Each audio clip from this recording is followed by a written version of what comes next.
El estudio, hermanos, que estamos viendo en hemos empezado el mes pasado y vamos a continuar hasta el mes de mayo, es acerca del regreso de nuestro Señor Jesucristo.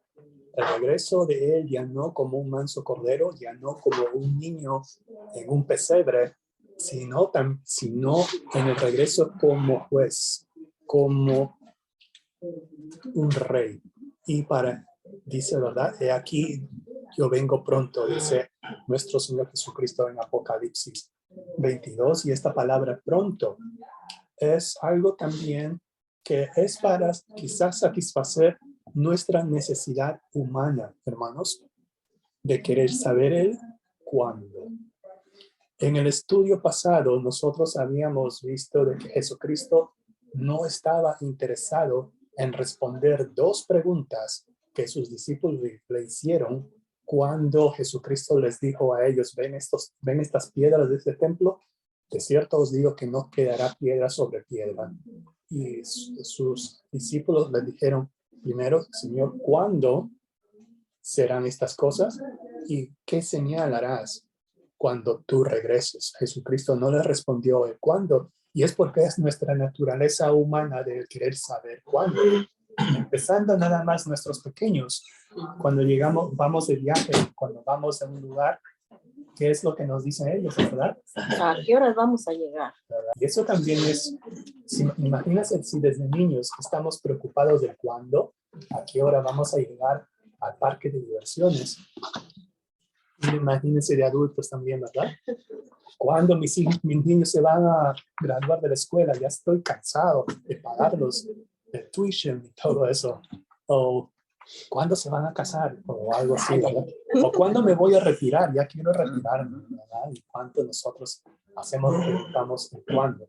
Y aquí, nuestro Señor Jesucristo, en toda su bondad, Él no nos ha dicho que nos preocupemos en el cuándo, sino más bien que dice, mirad, es en el versículo 4 de Mateo 24, mirad que nadie os engañe. Mirad, dice, tengamos abiertos los ojos, ¿verdad? Que nadie nos engañe.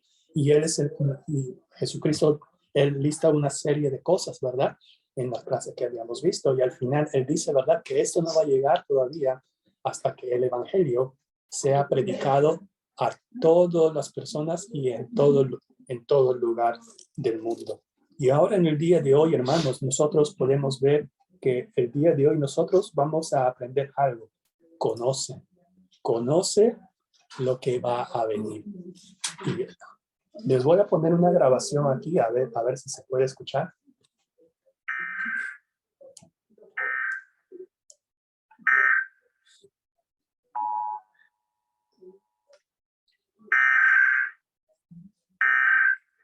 Se repite, ¿verdad?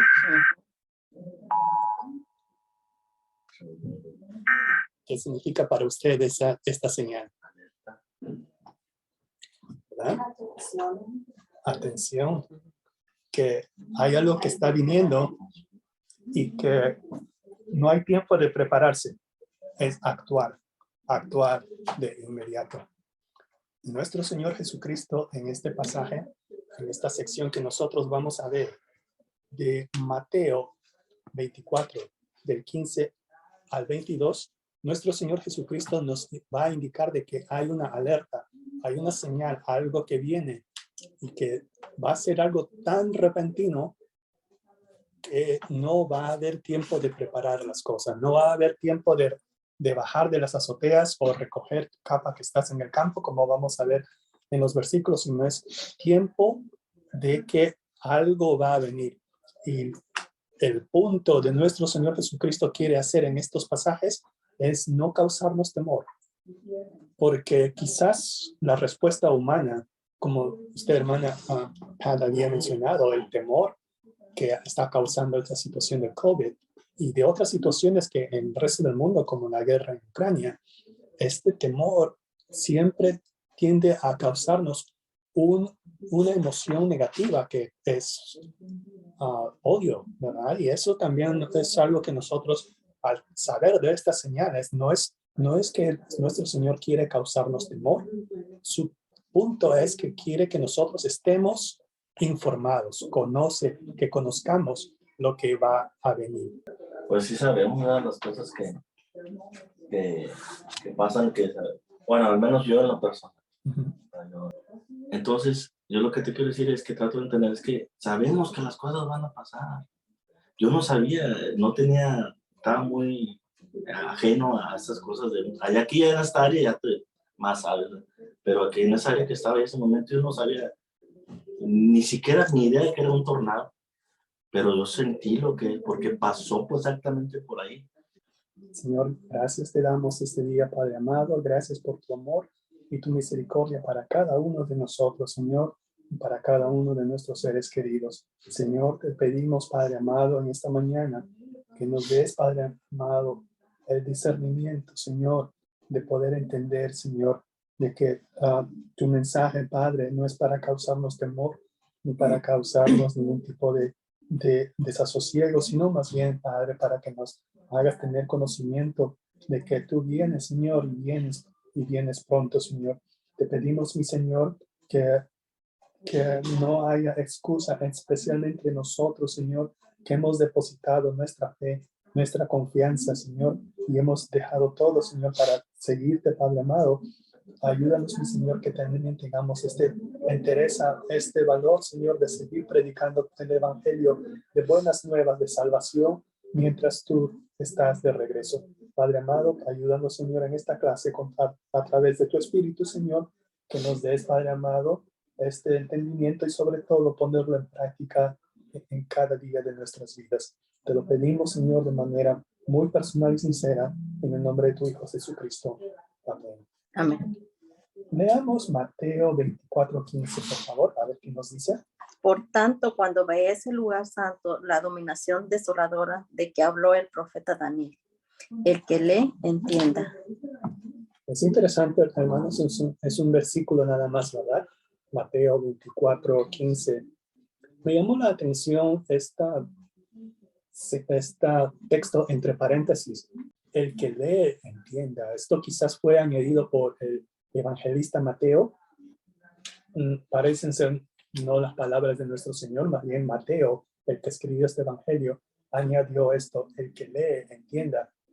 Y también me llamó la atención porque en esos tiempos no había muchas personas que supieran leer. El analfabetismo era algo común, y si no se sabía leer, no había problemas, no era necesario saber leer. Pero aquí nos da advertencia, el que lee, entienda. ¿Nosotros tenemos excusa para decir que no sabemos leer? No. ¿Verdad que no? Aquí Jesucristo está hablando de una abominación desoladora. Es prácticamente algo terrible que iba a venir. Ahora, como ya le había mencionado anteriormente, muchos tienen diversas posiciones acerca de lo que significa esta profecía dada por nuestro Señor Jesucristo. Hay algunos que dicen que lo que Jesucristo menciona aquí, la destrucción del templo y de la abominación desoladora, ya se ha visto en el año 167 antes de Cristo. Había un rey llamado Antíoco IV Epifanes. Durante ese periodo pasó que el templo había sido profanado por este rey sirio y que había él profanado el templo, ¿sabe cómo? Haciendo sacrificios de animales inmundos, derramando sangre de cerdos en el templo. Eso es lo que ellos vieron como una abominación desoladora. Este versículo, ¿verdad? Es lo que Jesucristo dice acerca de la tribulación severa. Otra posición de los que quieren interpretar acerca de lo que quiere decir Jesucristo es que estos eventos se cumplieron en el año 70 después de Cristo, cuando el Imperio Romano llegó a destruir el templo. Destruyó el templo, dice que hasta revolver todas las piedras del templo, como Cristo lo había predicho en Mateo 24:2, y que eso había pasado en el año 70 después de Cristo. O sea, y esto es algo que también las palabras que dice Jesús, luego en el versículo 16, si bien es cierto, no la hemos leído, pero la vamos a leer. Dice que entonces, ¿qué es lo que va a pasar después de eso? Los que estén en Judea, huyan a las montañas. Eso es una recomendación de nuestro Señor, que dice que cuando llegue la abominación desoladora, huyan a las montañas. Y esto es una reacción también natural del humano, que ante la presencia de algo que viene, y algo que viene muy terrible, nuestra reacción es huir. Otra interpretación de esta profecía es que el templo sería reconstruido, pero también sería profanado por la figura conocida como el anticristo. Eso lo podemos leer en Apocalipsis 13, del 1 al 4.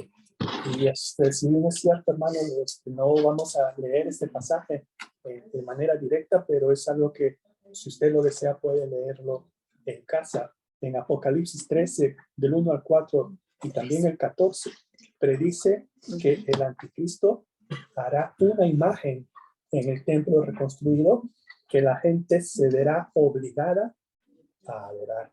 Es ahí cuando llega, dice Jesucristo, la abominación desoladora. Y como le hemos dicho en la introducción, el aspecto aquí, el punto que Jesús quería mencionar aquí, hermanos, no era para asustarnos, no era para asustarlos por la maldad que iba a venir, sino para alentar a sus discípulos. El mensaje de Jesús no es para nosotros asustarnos por la maldad por venir, sino más bien para alentarnos y ver que aún en medio de esta maldad, el Señor no nos abandona.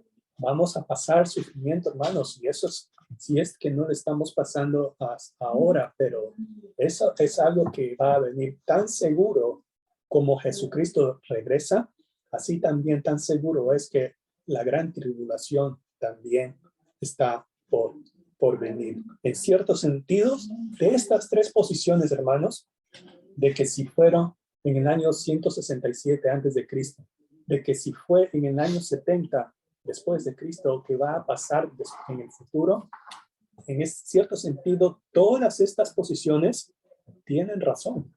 Ahora, en los siguientes versículos, vamos a ver que la angustia vendrá de manera inmediata y repentina.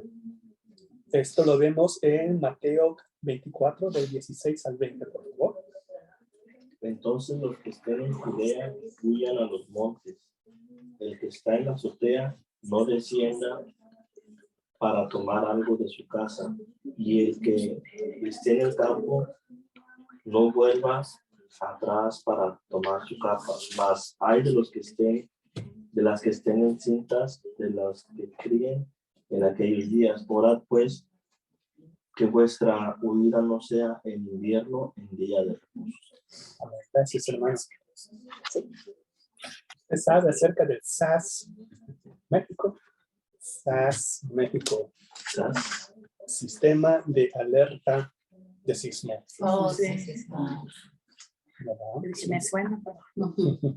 El sistema de alerta sísmica mexicano es un sistema de sensores sísmicos distribuidos en el centro y la costa oeste de México, diseñado para detectar movimientos sísmicos y emitir alertas tempranas a fin de advertir a las autoridades de protección civil y a la sociedad en general cuando ocurra un sismo que pueda afectar a ciudades vulnerables, específicamente el DF, ¿verdad? Que hay mayor concentración de personas. Y muchos edificios. ¿Verdad? Sí. Lo que va a venir, esta abominación desoladora que Jesucristo está mencionando aquí, es que va a ser tan rápido y tan repentino que en las palabras de nuestro Señor Jesucristo, que estaba dando ejemplos, como usted, hermano, lo leyó, dice, ¿verdad?, que el que está en su azotea, que ni siquiera vaya y regrese algo para tomar de su casa. Y el que está en el campo ni siquiera vuelva atrás para tomar su capa. No hay tiempo. deja todo lo que está ahí. Eso sería muy severo. Y la gente, ¿verdad?, estaría en medio de sus actividades. Jesús enfatizó en estos ejemplos que la dificultad y la necesidad de una huida inmediata, y por eso es que él mencionó estos ejemplos. Y el segundo ejemplo de Jesús fue de mujeres embarazadas y de niños lactantes. Esto no implica una maldición para las mujeres o para los niños, sino más bien simplemente Jesucristo estaba describiendo la dificultad adicional de viajar durante un periodo de embarazo o de un periodo de lactación. Otra situación difícil mencionada en el versículo 20 es que esto sería mucho más difícil si ocurriría en invierno y mucho más difícil si esto ocurriera en un día de reposo. Estamos hablando en la cual todas las tiendas están cerradas, las puertas de la ciudad en esos tiempos se cerraban para no permitir que la gente haga actividades que impliquen trabajo y esfuerzo durante el día de reposo. Y como usted mencionó, hermana, ¿verdad? ¿Qué es lo que podemos hacer en esta situación? Y esa es la pregunta que nosotros podemos hacer aquí. ¿Cómo podemos estar preparados para tiempos de angustia como Jesucristo lo está describiendo aquí? ¿Alguna sugerencia? Pues tener fe, esperar, confiar en Dios. Pues como dijo la hermana, la oración. Oración. Pues sí, hermanos. No sabemos, como ahorita mencionas esto, digo, uno tiene que estar preparado y consciente de que hay un paso que tenemos que dar inevitablemente todos, que es de la vida a la muerte. Si nosotros seguimos Mateo 24, ¿verdad? Si hemos estado leyendo atentamente Mateo 24 hasta ahora, hasta el versículo 20, note cómo termina el versículo o cómo empieza el versículo 20. Dice, orad. Orad. Orad. Como la hermana Pan nos dijo, ¿verdad? Que estemos en oración constante, orando. Y lo que hemos aprendido también en la sesión anterior es que, como dice el versículo 4, mirad, estemos atentos, hermanos, que nadie os engañe. En Marcos 13:33 también nos da una sugerencia. En Marcos 13:33 habla acerca también de esta misma situación de las señales del fin del tiempo. Marcos 13:33 nos dice, mirad, o sea, estar atentos, mirad, velad y orad, porque no sabéis cuándo será el tiempo. No se va a saber cuándo será el tiempo. El punto principal de los ejemplos que Jesucristo mencionó en estos versículos era enfatizar lo repentino y inesperado de estos terribles eventos que pronto ocurrirían.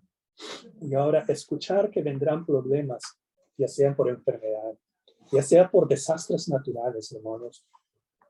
Como este fin de semana también ocurrió un tornado en Kansas, en el estado de Kansas, que hubo pérdidas humanas. Y cosas que a veces se ven, ¿verdad? Y no se esperan. Escuchar todas esas cosas no es algo tan sencillo. Pero no obstante, ser advertido es preferible a permanecer ignorante. No hay excusa, especialmente hermanos como creyentes, no hay excusa para decir yo no sabía. Hermanos, no hay excusa para decir yo no sabía, porque aquí Jesucristo nos está diciendo lo que va a pasar, porque esto permite que nosotros estemos preparados. En los siguientes versículos vemos que este tiempo de angustia será tan severo que Dios en su misericordia lo hará más corto. Versículos 21 y 22 de Mateo 24, por favor. Porque habrá entonces gran tribulación, cual no la ha habido desde el principio del mundo hasta ahora, ni la habrá. Y si aquellos días no fuesen acortados, nadie será salvo. Mas por causa de los escogidos, aquellos días serán acortados. Gracias, hermano. Aquí vemos que el fin está por llegar. No sería poca cosa y contrasta grandemente con lo que nuestro Señor dijo en el versículo 8, que apenas serían principios de dolores de parto. No, ahora ya viene algo muy grande. Y aquí, sin embargo, después de esta gran tribulación, sí parece estar acercándose el fin, porque la venida del Señor estaría mucho, mucho más cerca y será algo como algo que no se haya visto antes. Imagínense, hermanos, dice el versículo 21 que esta hermana leyó, algo que no ha habido desde el principio del mundo hasta ahora. Una gran tribulación, no solamente tribulación, sino una gran tribulación. Y si esos días no fuesen acortados, nadie sería salvo. Y otra vez, como habíamos estudiado en la sesión anterior, en Mateo 24:13, esa palabra salvo no es salvación eterna. Esto es salvo en el sentido de permanecer vivos, vivos en la tribulación. En la tribulación. Gracias, hermano. Eso es lo que se quiere decir salvo. Hay diversas posiciones también, ¿verdad? Entre los eruditos, aquellos que estudian la Biblia, la palabra de Dios. Hay diversas posiciones entre los eruditos sobre esta profecía de nuestro Señor. Si bien los versículos aquí que preceden a este punto como una referencia a la caída de Jerusalén, también apunta a eventos que iban a pasar después. Cristo estaba describiendo un tiempo cuando el mal reinaría con una gran maldad. Es como decir que el mal será tan malo. Pues suena redundante, pero es algo que es aplicable. El mal será tan malo que va a reinar con gran maldad. A medida que se acerque el regreso de Cristo, se romperán todas las ataduras del mal. Se dejarán de lado las restricciones y la iniquidad inundará la tierra. Inclusive tan fuerte será esta gran tribulación, hermanos, que algunos de nosotros vamos a querer morir. Tanto sufrimiento que vamos a querer morir. Estamos pasando, no aquí en el mundo occidental, hermanos, pero esto se ve de manera grande en otros países, en otras localidades donde hay tanto sufrimiento, hermanos. ¿Qué padre le gustaría ver a sus hijos sufrir por falta de alimentos? Esto es algo muy desgarrador, hermanos. Actualmente está pasando. Actualmente está pasando que los niños están siendo separados ahí por esta guerra de Ucrania, que no pueden ver a sus padres porque están en el campo de batalla, sin saber si alguna vez van a poder ver a sus familias. Pero nuevamente, hermanos, estos pasajes no es para causarnos temor, es para más bien estar informados lo que ha de venir. El Señor en su infinita misericordia, aún así, hermanos, si es posible podemos estar en medio de esta gran tribulación, pero si es su voluntad, hermanos, si nos toca llegar en ese periodo, que se haga su voluntad y no la nuestra. Y esto también nos debe causar, hermanos, también no desesperanza, sino más bien alivio, porque como dice el apóstol Pablo, gracias, hermano, en Romanos 8, Romanos 8:17, no me acuerdo muy bien el pasaje. Si hijos también herederos de Dios y coherederos con Cristo, si es que padecemos juntamente con Él, para que juntamente con Él sean glorificados. Gracias, hermano. Pues basado en lo que usted haya leído. Pero todos tenemos que estar de acuerdo en algo, hermanos. Pero estos eruditos están de acuerdo que este tiempo va a ser de gran tribulación. Va a ser muy, muy fuerte. Va a ser un periodo de mucho sufrimiento. Va a ser un periodo de mucha aflicción, no solamente para el mundo, sino también para los elegidos, sino también para los escogidos, como se menciona en el versículo 22.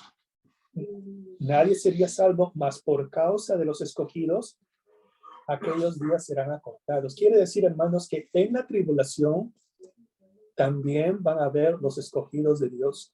Los escogidos de Dios, algunos de nosotros vamos a estar en medio de la gran tribulación. Los escogidos van a ser pocos, no van a ser muchos. Así Porque es. la Biblia dice que muchos son los llamados, pero pocos los escogidos. Pocos los escogidos. Dios es soberano para escoger, a elegir a quién Él va a salvar. Pero también existe el libre albedrío, que Dios ha dado la facultad a cada ser humano, a cada uno de usted y yo, la facultad de aceptar la salvación que está dada para todos de manera libre. Y eso también es algo que son posiciones que quizás, ¿verdad?, pueden causar confusión, pero sí puede haber puntos que todos ellos pueden estar de acuerdo. ¿Qué podemos decir más, hermanos, acerca de esto? La razón específica por la que no permitirá que la tribulación continúe para siempre es que por su misericordia, por la misericordia de Dios, por causa de los escogidos, es que esos días se van a hacer acortados. Y esta es la primera vez en el Nuevo Testamento, es la primera vez que se habla de esta palabra, escogidos, puesto que Pablo habla, ¿verdad?, en Efesios, también lo menciona en Romanos, pero dentro de los evangelios, ¿verdad?, porque es lo primero que aparece en el Nuevo Testamento. Esta es la primera vez que se habla acerca de los escogidos de Dios. ¿Qué más podemos decir, hermanos? Como conclusión, ninguno de nosotros queremos que nos agarren desprevenidos. Como dice, ¿verdad?, con las manos en los bolsillos sin tener pantalones. No. Nadie quiere que nos agarren desprevenidos en un momento especialmente que es de emergencia. Así como los medios de comunicación nos dan señales de advertencias de tornados, de terremotos o de cualquier otro tipo de señal de emergencia, nos dan para informarnos de un caso de emergencia. Así también Cristo, nuestro Señor, nos da instrucciones y nos informa de las cosas que van a venir en un periodo de calamidad. Él está con nosotros, hermanos, también en nuestra angustia, y nos da el Espíritu Santo para ayudarnos a permanecernos alertas en tiempos de dificultad. ¿Sí, hermanos, hermanas? Sí. ¿Algún comentario adicional que usted quisiera mencionar? Sí, Roberto, como acaba de decir, aquí la pregunta número 4 que dice, ¿será posible ver el amor de Dios en medio de la tribulación? Claro que sí, es como lo que le acaba de decir, lo que dice en la página 93, que dice que Dios nunca los abandonará. Así es, hermana. Dios nunca nos va a dejar. En su gran misericordia, Él no nos va a dejar, hermanos. Un voluntaria que nos despida en oración, por favor. Sí, te damos gracias, Señor, esta mañana en tu casa, Señor. Gracias por la clase que ha sido impartida. Ayúdanos, Señor, a retener tu palabra, Señor. Estar alerta, Señor. Y como dice tu palabra, mirar, Señor. Pongamos cuidado a estas cosas, Señor. Que en tu palabra ya está escrita, Señor. Sé con cada uno de nosotros. Llévanos con bien, Señor, al siguiente servicio, Señor. Que podamos tener un tiempo, Señor, de oración. Y también te pedimos, Señor, para la petición de mi hermana, para ti, Señor, por sus padres, que en camino traerlos con bien, Señor, hasta a este lugar, Señor, y cuídalos, Señor, y protégelos, Señor. Guárdalos en tu santo mano, Señor. Y te agradecemos por una llamada de vida, Señor, que tú me concedes. Gracias, Señor, porque has sido muy bueno con nosotros. Te pedimos por nuestros hijos, nuestras familias, Señor. Que tú seas con cada uno de nosotros, Señor. Sabemos que nuestras peticiones, Señor, están en tus manos y sabemos que eres por tu voluntad, Señor. Gracias te damos en nombre de Jesús. Amén.